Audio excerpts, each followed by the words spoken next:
And we encounter strange dimensions of the spirit. Strange. Because I sense that angels of the presence, they will be ministering. And so please be sensitive.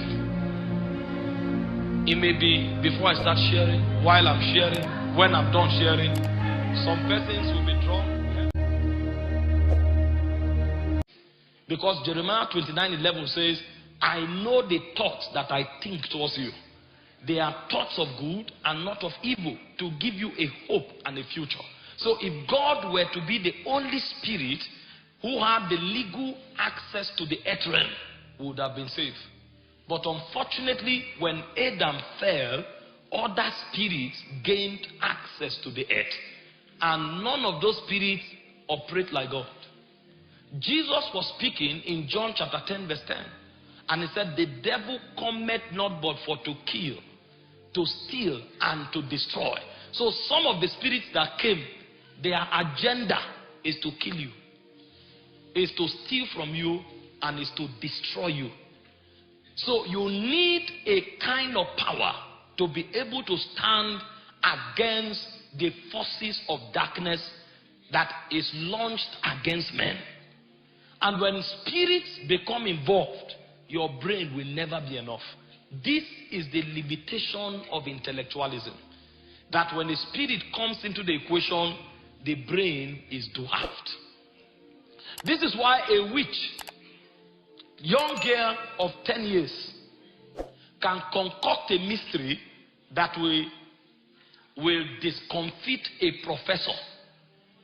And not just a casual professor, a neuro professor, a professor of the brain. A young girl of 10 years, if she comes out of the water with powers, she can speak and the car of a professor will somersault and he will die. Because as far as the realms are concerned, the spirit realm is ancient and older than the natural realm. And so whatever you acquire in the natural realm can be subjugated by anything that comes from the spirit realm. And so in addition to training, which is very important. In fact, training refines you, and everyone needs to be trained. It is in training that character formation is ensured. People who don't have training are not supposed to be partakers of what we will share tonight. Because power rests on character. If there's no character, power will be abused. Jesus used 30 years to build character and 3 years to demonstrate power. Every 1 year for power required 10 years of character. To show you how important character is. The reason we have trouble in our world today is because lawless men are talking from the corridors of power. Maybe when next I come here, I will tell you some of my stories and experience in Southern Africa. The last time I visited Botswana, I saw strange things. I saw a man who was supposed to be an elder. But what I saw, I knew that eldership in the spirit has nothing to do with age. Because there are many wolves in sheep clothing. They hide behind the altar, but they are criminals. But today is not the day for stories. I will tell you stories another day. But the point I'm making is, training is important. But if all you have is character, you can't affect your world. Because even though Jesus had character for 30 years, nobody knew him. He couldn't advance God's agenda on the face of the earth until power came. So the complete combination is power and character. There are those who advocate for character without power. That's wrong. And there are those who advocate for power without character. That is also wrong. There must be a balance between character and power. Are we together?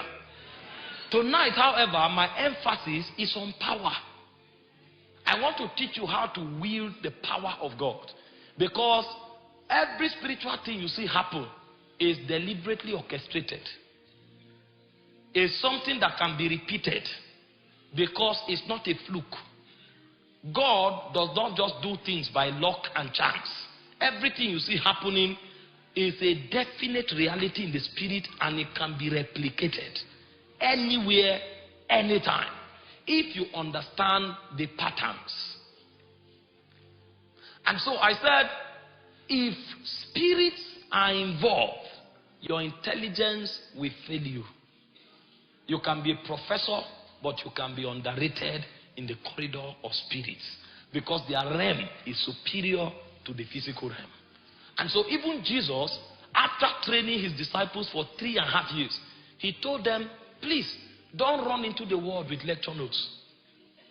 In Luke 24:49, he said, tarry in Jerusalem until you are endued with power from on high. If you go out with pictures and say, I snap with this man, you will die. Because there are many persons who run with pictures. They carry pictures that they snap with great men of God. Pictures have no power in the spirit realm. There are many people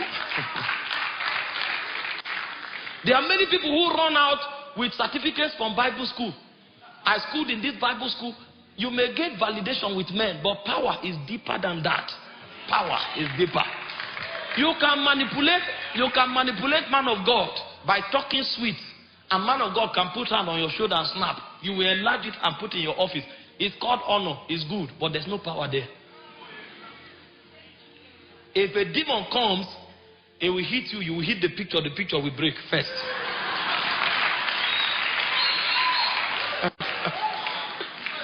You need power, and you need raw power.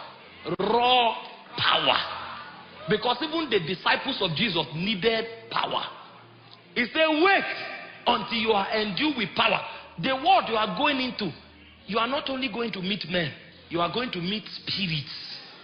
And these spirits, they are creatures of power, and they have a very structured order. They are not random, they are not haphazard. There is an organized system in the spirit realm, ranking system. If you don't know how to confront them and to discomfit them, even though you are my disciple, you will be a slave. Even after Jesus resurrected, he still admonished them, wait. In Acts 1:8, not many days from now, you shall receive the Holy Ghost. And remember, there are many things the Holy Ghost brings. The Holy Ghost gives wisdom. The Holy Ghost gives favor. The Holy Ghost gives understanding. But of all the Holy Ghost gives, Jesus picked one. Because there is one thing the Holy Ghost gives that every other thing is summarized inside. It's called power. It says you shall receive the Holy Ghost and power. Because even wisdom is a dimension of power. Favor is a dimension of power. That's why a man who has favor, even though you don't like his face, you will help him. Because even favor is a power. Power has the capacity to be converted to many dimensions. The volume coming out of this microphone is electrical power. The light you are seeing is electrical power. The screen you are seeing is electrical power. If we plug iron here and there is heat, it's still electrical power. Power has the ability to be converted into different dimensions. And so Jesus taught us that one of the requisite requirements for advancing his agenda on the earth is power. And so every believer must know how to wield the power of God. And so I beg you tonight, pay attention. Because if you get this, you will succeed whether your enemies like it or not. You know, some people are hoping that God will take them away from their enemies.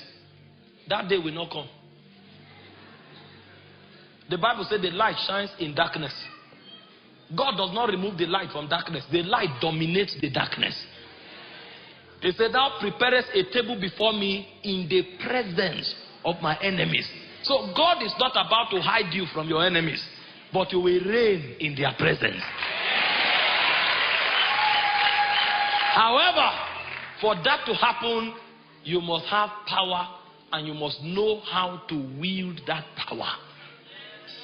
It's one thing to receive power, it's another thing to wield it. When you receive the Holy Ghost, you receive power. But you need to know what to do to wield that power. In Ephesians 3:20, it says God is able to do exceeding abundantly above what you ask or think, according to the power, not the power that is in you, the power that is at work in you. If the power in you is not at work, God will not be able to do. That's why many Christians are helpless, because they don't know how to wield power. All of us seated here who have the Holy Ghost have more than enough power to succeed in this life. But the reason we are not succeeding is because we have not learned how to wield power. And so tonight, I want to teach us how to wield the power of God.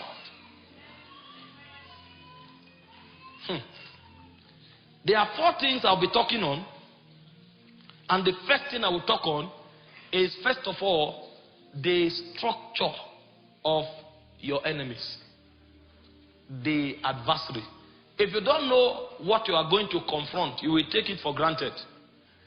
You know, they can tell you there is a running competition, a race competition tomorrow at the stadium. Anybody can come. It's just 100 meters. It's 20 seconds. If you win, they will give you 1 million kwacha. And you can say, wow, I used to run when I was hunting 4 years ago. And you will go and sleep and wake up and stroll to the stadium. Then the moment you enter the stadium, you now meet Usain Bolt. You will know that you are in the wrong place. Because you underrated the competition. If you knew who your enemy was, you would have prepared better. That's why I said we are not ignorant of the devices of the enemy. So before I tell you what this power is meant for, I need to give you an idea, the opposition you are coming against, and how sophisticated they are. Not an attempt to glorify the devil, but to tell you the facts of the demonic realm.